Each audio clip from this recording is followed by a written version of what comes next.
sell the tokens anyways. It's more of just you know,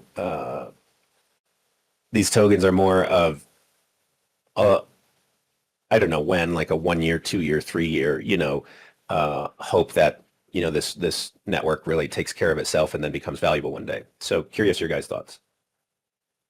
I'm inclined to agree with that approach with a couple of modifications. I would think that there should be, if we can't have multi-sig and anyone has single signature access to the wallet, then it should be only one person, and that person should be on record. And if and when it switches, which is fine if it switches, there is a record of when it was switched, when password access was transferred and a new password was generated. This way, if there is an issue, there's no question about who's responsible. A good point. If more than one person has the same password, there's not really any way to determine who is responsible if something happens that shouldn't happen.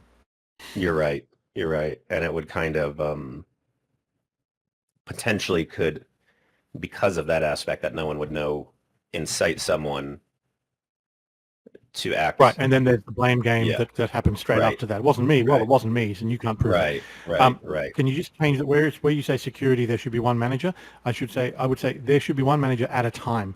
So transferring it is fine as long as it's only one at a time. And that should freely move when necessary. If someone's going on a break, by all means, transfer ownership or transfer control, and then the new person must change the password to another strong password. Right. Yeah, and I mean, I think that's something we would have to agree on too. And whoever taking that responsibility, I think, has to have some sort of plan in place to where they put in their password and like in the case of their death, untimely, like gets hit by a car or something, like for me, like, just, my keys are in a safety deposit box, there's instructions to my wife if I was ever to die, stuff like that, so it's like, you think it's crazy, but it could happen, so, and I guess actually, in this... Now, come to think of it, now that I think about it, the password is not relevant, is it? Anybody with the 24-word mnemonic can connect to an account. Password is relevant. The reason sorry, go ahead. No, you're right. I was just going to say you're right. Like if we were to change people and wanted to make sure that they could create a new address with a new wallet, and ideally, hopefully, whoever takes that position isn't like, I'm going to take vacations every 2 weeks. It has to be committed, for like a multi-month, if not year period, really. So we're not talking about relinquishing, transferring control of a wallet. We're talking about transferring the balance of one wallet to a new wallet where the previous person doesn't have access to the mnemonic. That's interesting. Yeah. It's really clumsy. I get where we are, and there's, there aren't any great options. You can't really wait until someone develops multi-sig. It's clumsy to use an alternate network for multi-sig just to transfer it into the TAN network for one person to then transfer it to the right place. And then you'd need a bridge anyway. And what we're discussing now is also clumsy. So we have three clumsy options. You just touched on something that I think is really good, because we are going to have a bridge. So can we keep? So if we airdrop to the people, that's on layer one. But could we do the 80% on BSC? Like, is the BSC that's minted currently sold is really from the total supply, right? The total supply is capped, whether it's L1 or BSC. Is that correct or not? And there'll be a way to bridge back and forth? I really wish Garrett was here. Yeah, that's my current understanding when I spoke with Garrett, but we definitely verify 100% with him. Okay, so if that's the case, we put the 80% on the BSC, and when we do payouts, we bridge it through the bridge to those individuals. They get paid in L1 on L1, and that would allow us to have a multi-sig. The only difference would be is when that payout would go to someone into their wallet, like whatever management team that is, and then they would bridge it, because I'm pretty sure you can't do a multi-sig to the bridge through the bridge. But I think that would work, and that's kind of what we did in the Tangle Treasury was, you know, basically I would set up, it would go to not my personal wallet. It was just a wallet that I controlled on EVM for the Treasury. And then so the multi-sig signers would then approve a transaction for a payout. It goes into this next wallet, and then from there it gets sent to the receivers of the grants. So we could do that method. Does that all sound right? Yeah, You're that talking sounds about pretty solid. Oh, sorry, Edward, go on. you're talking about bridging from a multi-sig wallet on BSC into a recipient's wallet, like a grant recipient's wallet. Is that right? Well, there's bridging. So the 80%, that's essentially for, let's call it the community, right? That's the community's Yeah, tokens. that's on BSC right now. Yeah. Well, I don't think it is on BSC. I don't think it's been minted yet. Has it, Seafear? Sorry, I'm fighting off on myself at the moment. Yeah, Garrett did say that it was minted, I think, back in the day. Again, I'm sorry I can't give more help on this. He's Yeah. kind of the Okay. original technical mastermind there, but Let's do this. Okay, we're going to get questions for Garrett. Where is the 80%? Is it on BSC?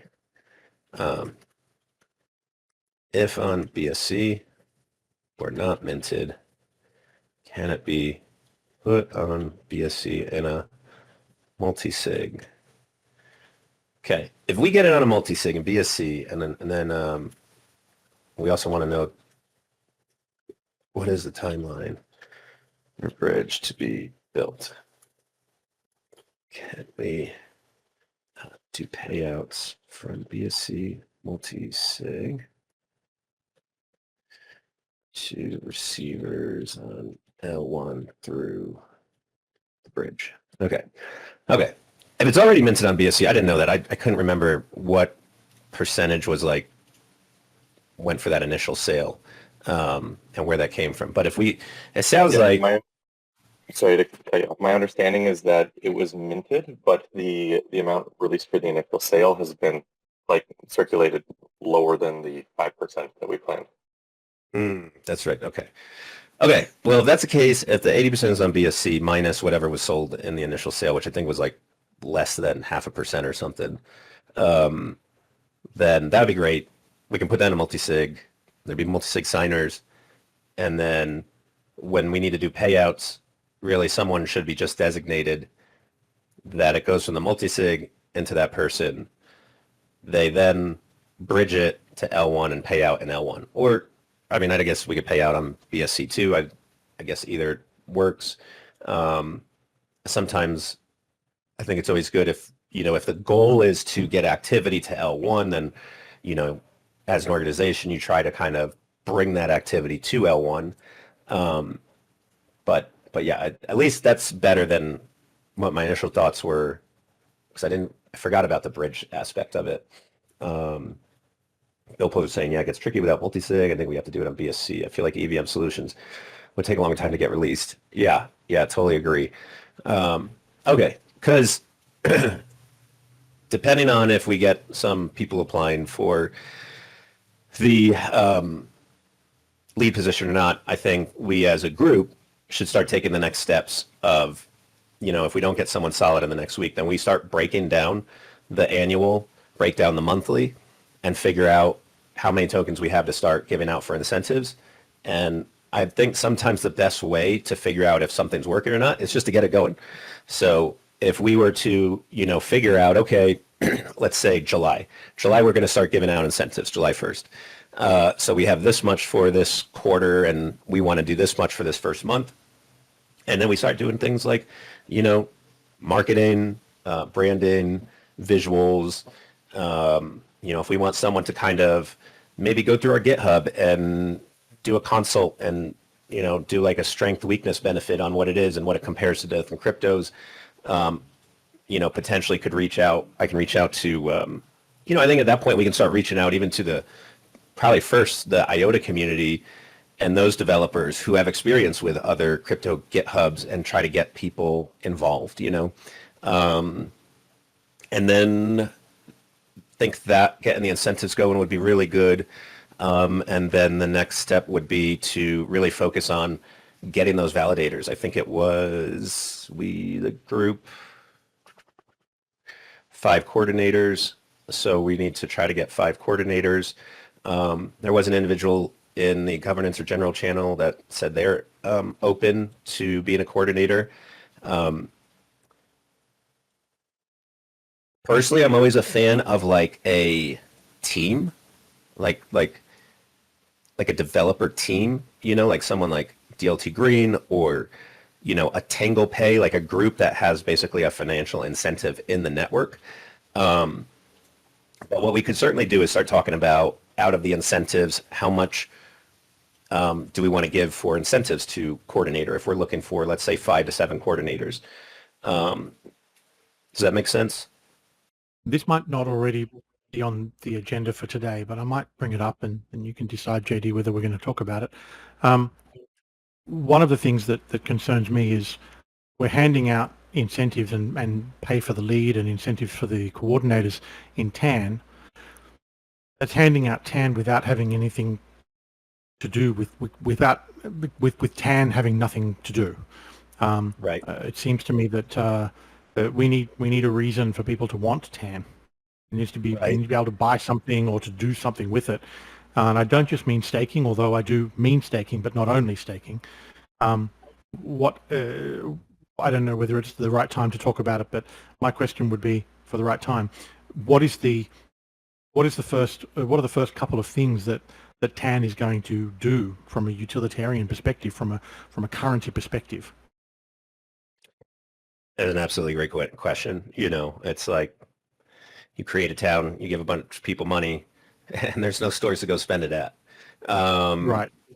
Yeah, I wholly agree. And it's, I think that's a real chicken and the egg question for cryptos is, you need to give incentives to build the infrastructure. Clearly, the infrastructure needs to be there before dApps can be built. I don't know whether And that's. I don't think I fully agree. I partly agree with you on that last statement you made, but if we only have 2 transactions a second, we don't need a lot of infrastructure for a dApp to be built. A single Sure. coordinator, while that's Just more- bad, it still works if you put a dApp on it. Yeah, and it's just like, would people would people spend the time and funds to have a team build a dApp on a network that has one coordinator, with that risk profile there? Yeah. Probably The not. other thing is, and I've had this discussion, and, to me, I don't think a lot can be done on L1. I think really we need EVM. But EVM's not easy, from what I hear, is not easy to just, copy and paste like the L1 is. So it's a good question. And then it comes to, yeah, I don't know. I don't know what the answer is, and I don't know, should we wait? What we could do, though, is we can do any incentives on especially, again, if we're in BSC, was it Hedgie where you can do like time release on incentives? You brought up a good question about staking. Was there ever a discussion that we'd want to be able to stake? I don't know if that's even doable on L1. I think know it is. I that- think there was staking available on the Firefly wallet on L1. I think that's 'Cause- possible. I don't know for sure. I was bummed I don't because- just mean